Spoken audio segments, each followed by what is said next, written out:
사랑이 많으신 하나님 감사드립니다. 지난 한 주간도 또 귀한 주일을 허락해 주신 그 은혜로 인하여 다시 한번 감사를 드리며 온 세계가 정말로 많은 어려움 가운데 또 많은 사람들이 아파가고 누우며 죽어가는 가운데 있을 때에 하나님, 또 우리 모든 성도들 하나가 되어서 한 마음으로 기도하며 이 모든 어려움들을 함께 이겨나갈 수 있도록 인도하여 주옵소서.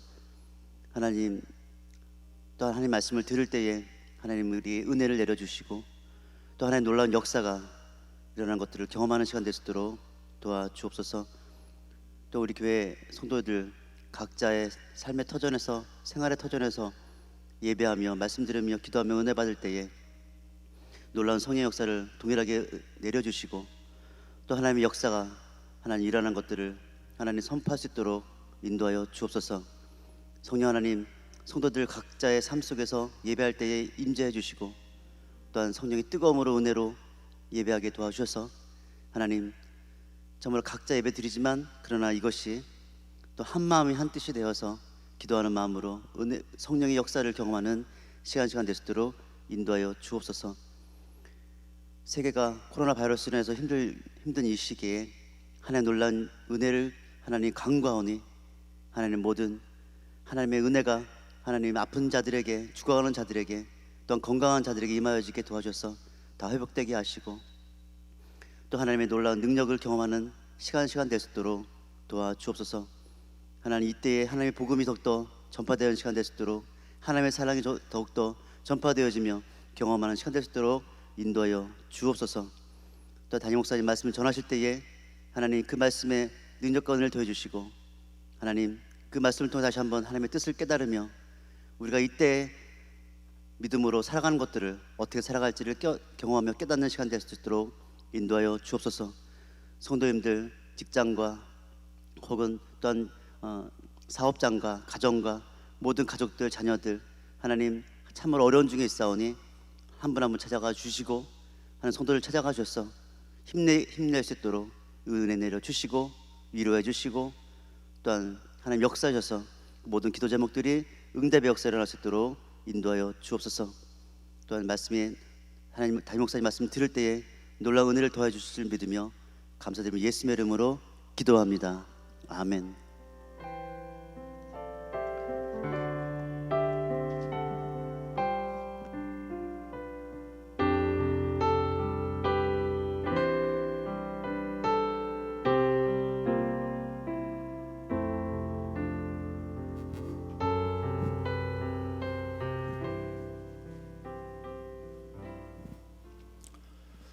할렐루야.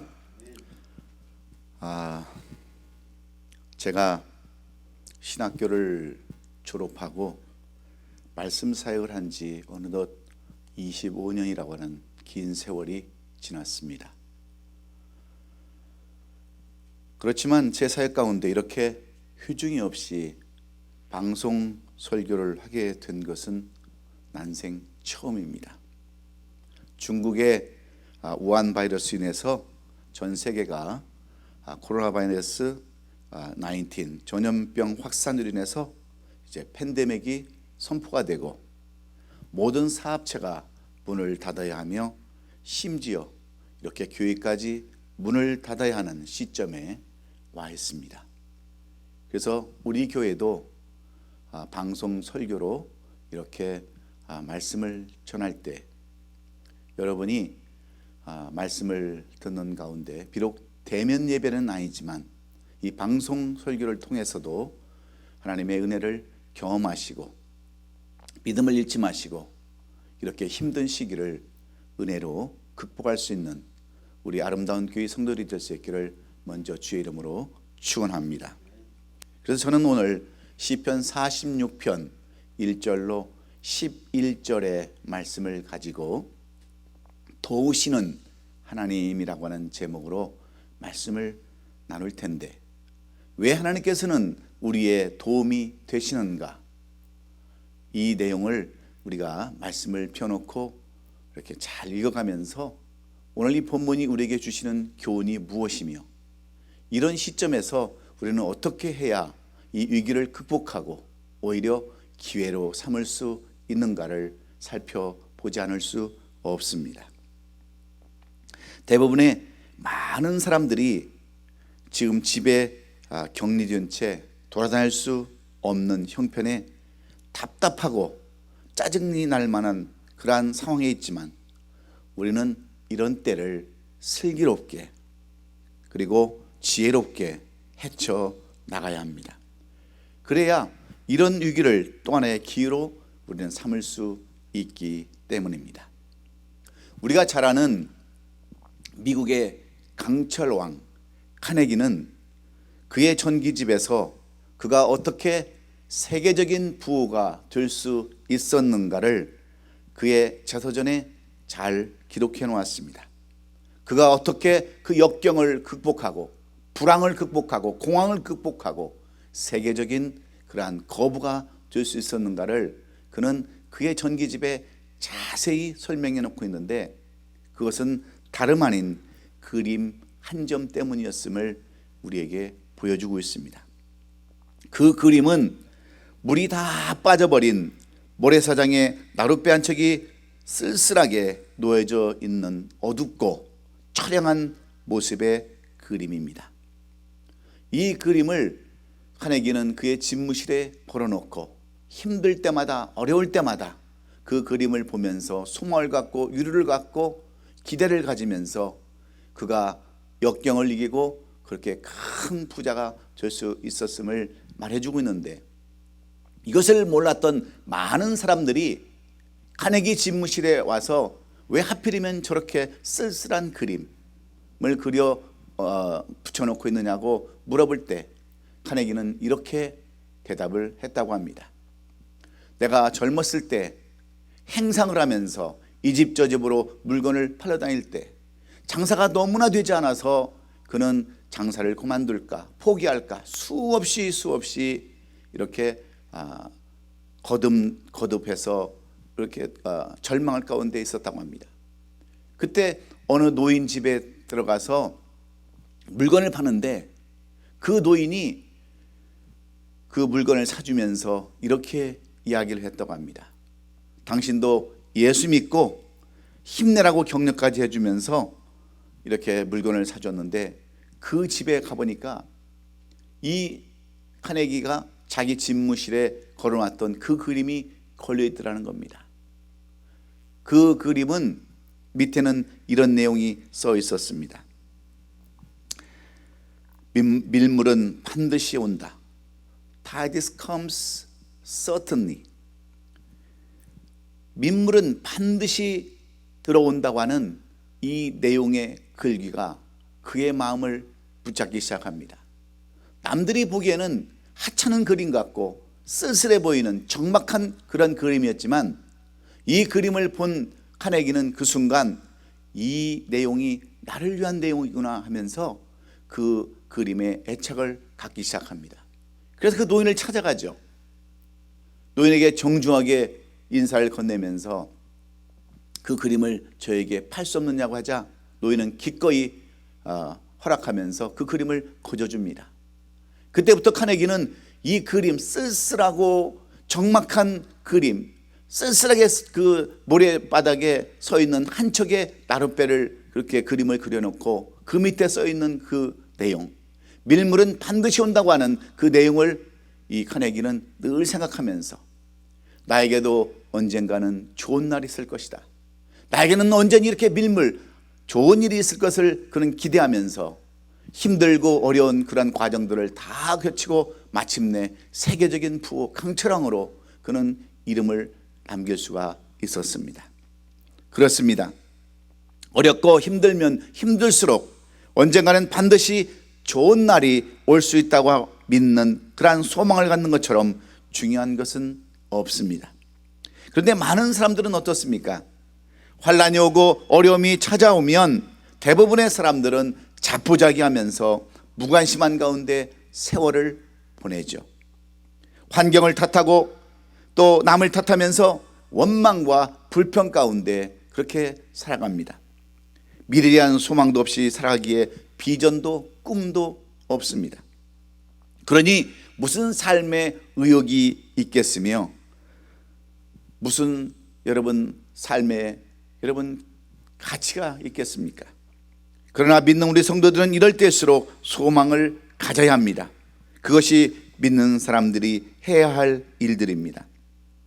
지금 세상 돌아가는 모습을 보면 정말 도우시는 하나님을 바라볼 수밖에 없는 때가 바로 지금입니다. 그 아무리 과학이 발달하고 인공지능 AI가 발달해서 달나라를 정복하고 다른 우주 행성들을 찾아나고서는 이때지만, 의학이 발달해서 이제는 120세까지 장수하는 프로젝트를 추진하고 있지만 변종 바이러스 하나 퇴치하지 못하고 전 세계가 이렇게 긴장을 하고 있습니다. 백신조차 만들어내지 못하고 있는 것은 곧 무엇을 말하는 것입니까? 인간의 한계를 말하는 겁니다. 인간의 연약함을 그대로 보여주는 거예요. 어쩔 수 없는 피조물이라고 하는 단적으로 것을 말하는 것이기에 전적으로 창조주신 하나님을 바라봐야 되는 줄로 믿습니다. 도우시는 하나님을 의지해야 되는 줄로 믿습니다. 그런데 오늘 이 본문도 마찬가지입니다. 이 본문 시편 46편은 히스기야 왕이 감당할 수 없는 어려운 그러한 가운데 쓴 노래 시입니다. 히스기야는 그의 나이 25살에 남유대의 왕이 되어서 그들의 조상들과는 달리 하나님을 신실히 믿고 성실하게 나라를 다스렸던 그러한 믿음의 왕이었습니다. 그의 아버지와는 달리 산당을 허물고 돌기둥을 다 부숴버리고 아세라 목상을 찍어버리며 심지어 모세가 만들었던 그러한 구리뱀도 사람들이 우상처럼 섬기자 부숴버릴 만큼 하나님을 경외했던 사람이 바로 히스기야 왕입니다. 그런데 어느 날 고대 근동에 패권을 쥐고 있던 대제국 아시리아의 사네립 왕이 이 남유다를 쳐들어옵니다. 북이스라엘은 이미 함락이 되어버렸고 예루살렘은 포위되었으며 백성들은 두려움에 떨고 있었습니다. 이제는 나라가 흥망성쇠 가운데 있어야 합니다. 언제 망할지 언제 무너질지 모르는 그러한 위기 가운데 있을 때 사네립 왕은 랍사게를 보내서 내가 하나님을 믿고 자신만만한 것 같은데 이스라엘 백성들은 정신을 차려라. 하나님은 너희를 구하지 못한다. 이미 우리 사네립 왕은 수많은 나라와 왕들과 신들을 무너뜨렸다 협박하면서 항복을 지금 종용하고 있습니다. 그럴 때 히스기야 왕은 옷을 찢고 하나님 앞에 나아가서 이 시를 지은 것으로 알려져 있습니다. 그리고 10절에 가서 너희는 가만히 있어 내가 하나님 됨을 알지어다라면서 유다 백성들에게 외치고 있는 내용들이 이 시편 46편들의 내용입니다. 두려움과 염려 속에서 우리는 잠잠히 하나님을 바라보며 하나님의 구원을 기다리는 신앙의 자세가 절실히 필요합니다. 그래서 오늘 본문의 표제어는 고라 자손의 시, 인도자를 따라 알라못에 맞춘 노래라고 되어 있습니다.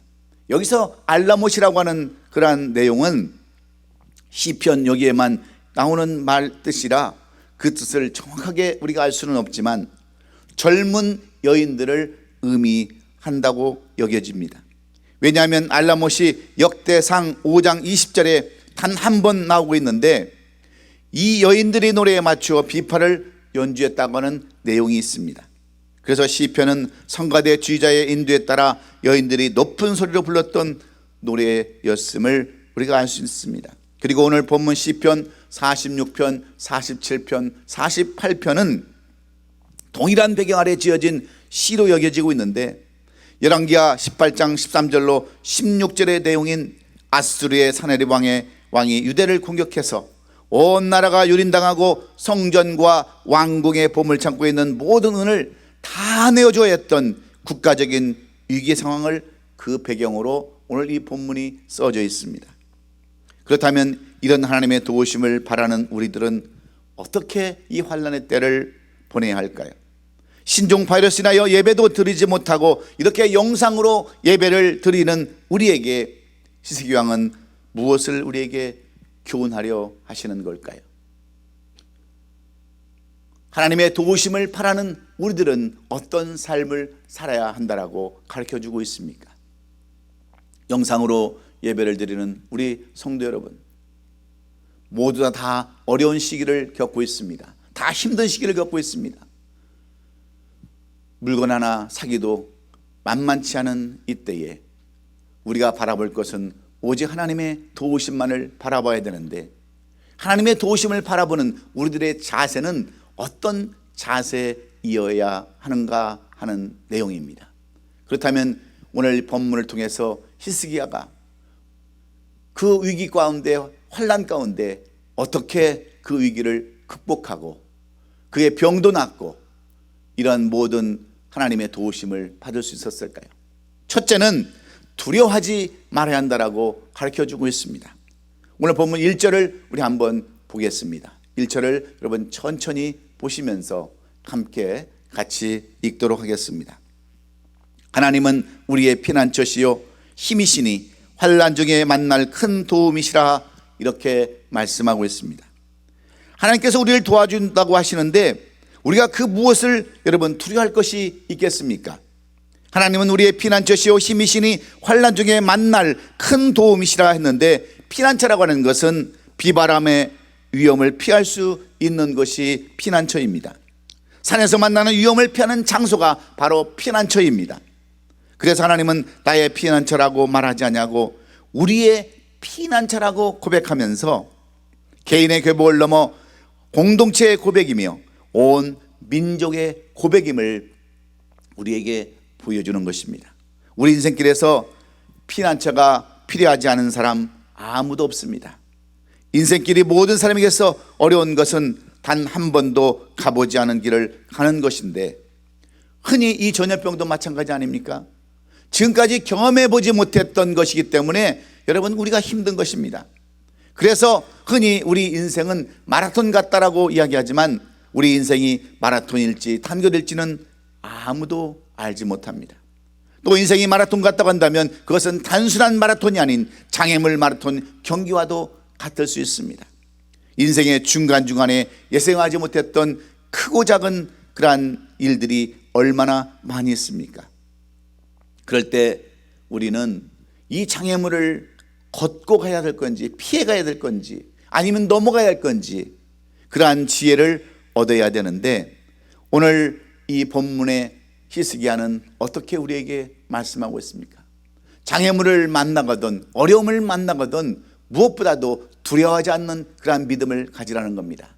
왜냐하면 하나님께서 우리의 도움이 되시기 때문에 그래요. 여러분 우리가 무엇을 의지할 수 있습니까? 이때에 이런 때에 여러분 돈을 의지할 수 있습니까? 자기 자신의 명예를 의지할 수 있습니까? 지식을 의지할 수 있습니까? 우리는 아무것도 의지할 게 없어요. 오직 이 세상 만물을 주관하시는 하나님의 도우심을 의지할 뿐이기에 우리는 두려워하지도 아니하고 놀라지도 아니하고 오직 하나님만 바라볼 수밖에 없는 줄로 믿습니다. 그러므로 사도 바울이 고린도 교회에 편지를 보내어 말하기를 조상 이스라엘 자손이 구름과 파대에서 세례를 받았다라고 이야기하고 있습니다. 이스라엘 자손들이 홍해를 건넌 것을 세례라고 해석한 거죠. 홍해를 건너가기 전에는 애굽에 속한 사람이자 종의 신분이었지만 홍해를 건넌 그 순간에 가나안에 속한 자유인이 되었고 하나님의 자녀가 되었기 때문이었습니다. 그리고 그들이 광야에서 신령한 물을 마셨는데 그들을 따르는 신령한 반석으로부터 물을 마셨다고 얘기합니다. 그들은 광야 어느 곳에 가든지 반석에서 물을 내서 물을 마셨습니다. 마치 반석이 그들을 따라다니면서 물을 내는 것처럼 하나님이 그렇게 도우셨다라고 성경은 그렇게 써놨기에 사도 바울은 이렇게 도우시는 하나님을 이스라엘 백성들에게 그 당시 교회들에게 증거를 했던 것입니다. 물론 그 반석은 영원한 생명수를 주시는 그리스도를 상징합니다. 우리의 신앙을 돌아봐도 그럴 때가 있지 않았습니까? 어떤 도움이 간절히 필요할 때 그 도움을 주실 분이 거기에 있을 이유가 전혀 없는데도 불구하고 하나님께서 거기에 계셨다는 사실을 우리는 얼마나 많은 때 체험을 하고 살아갑니까? 사랑하는 성도 여러분, 이것이 바로 우리가 하나님을 바라보면서 두려워하지 아니할 이유가 여기에 있는 것입니다. 우리는 하나님을 떠날 때가 많지만 하나님은 항상 우리와 함께 계셔서 마른 곳에서도 물을 내시고 광에서도 먹을 것을 내주시는 그 하나님을 우리는 바라보면서 아무리 시대가 힘들고 어렵다 할지라도 두려워하지 말고 오직 주님만 바라보고 주님의 도우심을 바라는 저와 여러분이 될 수 있기를 예수님의 이름으로 축원합니다. 두 번째로 오늘 히스기야는 우리에게 무엇을 요구하고 있습니까? 이러한 환난의 때 우리 힘으로 도저히 아무것도 없을 때 이 히스기야는 우리에게 무엇을 요구하고 있습니까? 히스기야는 꿈을 가져야 한다라고 우리에게 말해주고 있습니다. 오늘 본문 4절로 5절을 우리 함께 같이 천천히 읽어보도록 하겠습니다. 한 시내가 있어 나누어 흘러 하나님의 성 곧 지존하신 이의 성소를 기쁘게 하도다. 하나님이 그 성 중에 계심에 성이 흔들리지 아니할 것이라. 새벽에 하나님이 도우시리라 말씀해 주고 있습니다. 하나님의 성 안에 있는 사람들은 아무리 태풍이 휘몰아쳐도 지축이 흔들릴지라도 흔들릴 수 없다라고 이렇게 노래하고 있습니다. 하나님의 성 안에서는 마치 시냇물이 흐르는 것 같다라고 표현해 놓고 있습니다. 하나님의 성 안에서 마치 시냇물 같다라고 표현하는데, 하나님의 성 안이 안전한 것은 그 안에 하나님이 계시기 때문인 줄로 믿습니다. 하나님이 계신 곳은 그 어디나 피난처인 줄로 믿습니다. 또한 새벽에 하나님께서 도운다라고 말씀하셨는데, 이 말씀을 근거로 새벽 기도를 해야 하고, 새벽은 다른 시간보다 더 하나님께서 많은 역사를 하시는 시간이라고 수없이 설교를 해왔는데, 그 말씀의 의미는 단지 이런 시간을 뜻하는 것이 아닙니다. 새벽이 주는 의미로는 영적인 끝과 밝음의 시작을 뜻하는 시간이기 때문입니다. 이 시편이 사내립의 침략이 배경이라면, 아수르 군대가 주둔해 있던 그 밤에 하나님의 사자가 아수르 진영에 있던 군사 18만 5천 명을 하나님께서 물리쳐 주셨습니다. 아침에 일어나 보니까 그들 모두가 다 시체가 되어 있었습니다. 새벽에 도우신다는 말은 하나님의 사자가 아수르를 치신 일과 아침에 일어난다는 확인한 시간을 포함해서 하는 말입니다. 즉 유다 군대는 다 잠들어 있는데, 그때 하나님은 쉬지 아니하시고 행하셔서 이른 아침에 승리를 보게 하셨듯이, 비록 우리는 잠이 들어있다 할지라도 졸지도 주무시지도 않으시는 하나님께서 역사하고 계심을 이 새벽에 하나님이 도우신다라고 이렇게 시편 기자는 말해주고 있는 겁니다. 그러므로 우리는 꿈을 가져야 합니다. 졸지도 주무시지도 않으시고 도우시는 하나님께 꿈을 가지고 희망을 가질 수 있기를 예수 그리스도의 이름으로 축원합니다. 마지막으로 오늘 히스기야는 이 본문 시편 46편을 통해서 우리에게 무엇을 교훈해 주기를 원하고 있습니까? 이 힘든 시기를 살아가는 저와 여러분들에게 무엇을 원하고 있으십니까? 이 시대는 긍정적으로 살아야 한다라고 그렇게 가르치고 있습니다.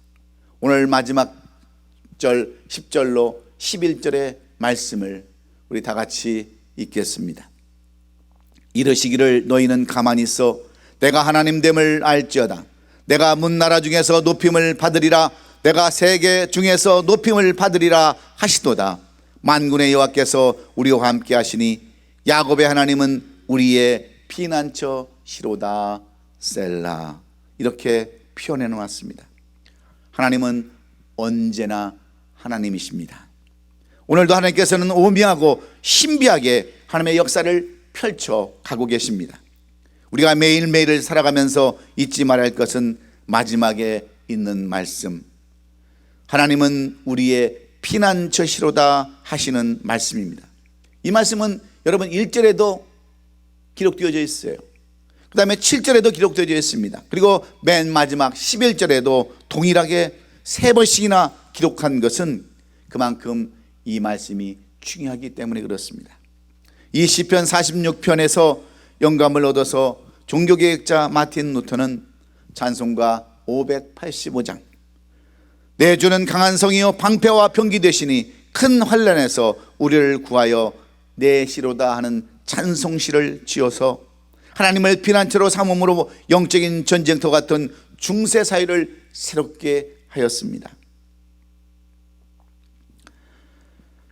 영국에 나온 가수 비틀즈, 그가 노래한 노래 중에 레리비라고 하는 유명한 노래가 있습니다.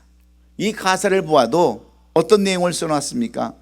내가 근심의 위기에 처했을 때, 암흑의 시간 속에서 헤맬 때, 상심을 겪고 좌절할 때 그냥 그대로 두고 순리에 맡겨라 하는 내용이 레리비라고 하는 그러한 노래의 가사 중에 일부입니다.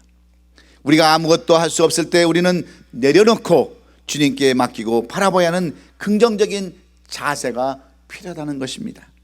그래서 주님이 말씀하십니다. 시편 46편 10절에 너희는 가만히 있어 내가 하나님 됨을 알지어다 라고 표현하고 있습니다. 인생에는 급하게 움직일 때가 있고 내려놓고 주님을 바라봐야 할 때가 있습니다. 깊은 늪에 빠지면 움직이면 움직일수록 더 깊이 빠질 수밖에 없습니다. 거미줄에 걸린 벌레는 움직이면 움직일수록 거미줄이 더 몸을 칭칭 휘감아 꼼짝하지 못하게 합니다.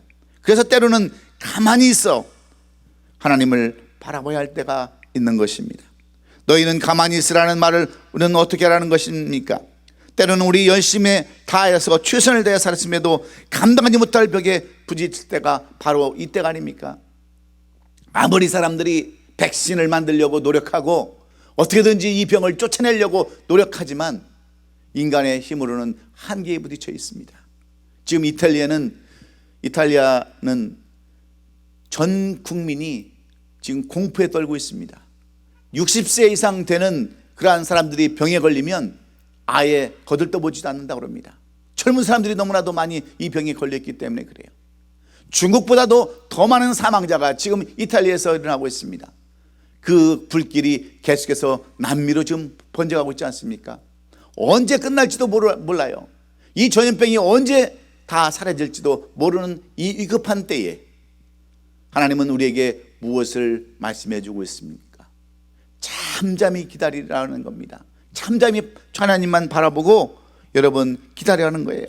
그래서 시편 46편은 하나님은 힘이시요 피난처가 되신다고 선언하는데, 이 시편 46편의 전체 맥락은 하나님은 도우시는 하나님이심을 말씀하고 있으며 도움에는 물질적인 도움과 정신적인 도움이 있다라고 말씀해 주는 겁니다. 당장 빵이 필요한 사람에게는 빵을 줘야 하지만 때로는 빵을 주는 것보다 그 사람을 이해해주고 사랑하는 마음이 더 필요할 때도 있다고 하는 사실을 오늘 우리는 잊지 말아야 합니다. 그래서 오늘 이 본문을 보면 하나님이 새벽에 도우신다고 하셨는데 이것은 영적인 의미의 도움을 말하는 것입니다. 옷 색깔보다 중요한 것이 마음의 색깔이고 마음의 색깔보다 더 중요한 것이 영적인 색깔이듯이 우리에게 필요한 것이 있다면 물질적인 것보다도 귀한 것이 정신적인 도움이고 그보다 더 귀한 것이 있다면 그것은 영적인 도움이기 때문인 줄로 믿습니다.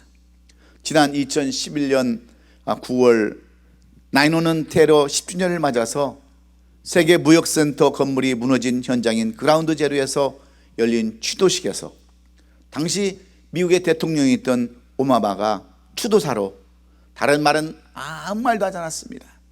그가 이 시편 46편을 읽고서 단상 아래로 내려갔습니다. 그는 더 이상 어떤 연설도 하지 않았어요. 이 시편 46편 1절로 11절 말씀만 낭독하고 내려갔어요. 여러분 왜 그런 줄 아십니까? 그가 할 수 있는 일은 아무것도 없었어요. 그가 어떻게 여러분 그 슬픔을 위로할 수 있었겠어요? 그 아픔을 어떻게 위로할 수 있었겠어요? 그러나 도우시는 하나님을 의지하고 긍정적인 사고를 가지고 살라고 그는 이 시편을 그대로 읽고 내려갔었습니다. 사랑하는 성도 여러분, 우리의 가정과 일터와 학교와 삶의 자리에서 믿음이 없고 패역한 세대의 가치관을 이기는 길은 하나님께서 우리의 피난처가 되심을 중심으로 수용하는 긍정적인 자세에 있음을 오늘 우리는 잊지 말아야 합니다. 그때 하나님을 피난처로 삼는 우리의 삶으로 인해서 우리의 시편 46편이 쓰여질 것이요 우리를 통하여 우리의 가정을 비롯하여 우리 서 있는 곳이 새로워지게 될 것임을 저는 확신합니다.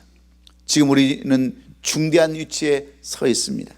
아니 위기 가운데 서 있다고 말하는 것이 옳을 수 있습니다. 그러면 이럴 때 우리는 어떤 자세로 살아야 하겠습니까? 긍정적인 자세로 살아야 합니다. 반드시 밀물이 올 것이라고 하는 긍정적인 자세로 살아갈 때에 이러한 모든 전염병이 썰물처럼 빠져나가고 회복의 밀물이 들어오게 될 줄로 믿습니다. 그러므로 오늘 우리는 이 시편 46편이 말하고 있는 두려움을 여러분 갖지 말아야 합니다. 꿈과 소망을 가져야 합니다. 긍정적인 자세를 가지고 이때를 극복할 때 우리에게는 반드시 좋은 날, 아름다운 날, 밀물이 들어오는 그 날이 있음을 기억하시고 힘내시고 여러분 건강에 유의하시며 모든 우리 성도들이 정말 기쁨으로 다시 이 교회에 돌아와서 예배할 수 있는 그날을 우리는 기도하며 회개하며 이 어려운 때를 함께 기도하는 우리 모든 성도들이 될 수 있기를 예수 그리스도의 이름으로 축원합니다. 기도하겠습니다. 우리를 도우시는 전능하신 아버지 하나님, 하나님께서 우리의 피난처의 힘을 다시 한번 확인시켜 주심에 진심으로 감사를 드립니다. 우리의 삶에 높고 낮은 파도가 치고 삶의 터전이 흔들리는 것 같고 폭풍우가 휘몰아친다 할지라도 하나님께 피함으로 두려워하지 않게 하여 주시옵소서. 또한 하나님께서 우리의 피난처의 힘을 우리의 마음에 새기게 하여 주셔서 감사를 드립니다. 우리의 삶에 하나님이 계심으로 외부가 아무리 흔들려도 중심이 굳건하게 하시며 비록 잠들어 아무것도 할 수 없을 때에도 졸지도 주무시지 아니하고 역사하시는 하나님을 날마다 경험하게 하여 주옵소서. 하나님께서 우리의 피난처가 되시는 것을 소망으로 여기해 주심도 감사를 드립니다. 우리의 일생 동안 우리의 입만 아닌 손과 발로 하나님 되심을 드러내는데 헌신하게 하여 주시옵소서. 피난처로 삼음으로 믿음이 있는 삶을 살며 순종의 길을 걷는 하나님의 백성들이 다 되게 하여 주시옵소서. 모든 경배와 찬양과 영광과 존귀를 우리 주님 앞에 돌려오며 우리를 위하여 십자가에 달려 돌아가신 나사렛 예수 그리스도의 이름으로 감사하며 기도하옵나이다. 아멘. 주님 앞에 영광의 박수 럽시다. 할렐루야. 할렐루야. 수고하셨습니다.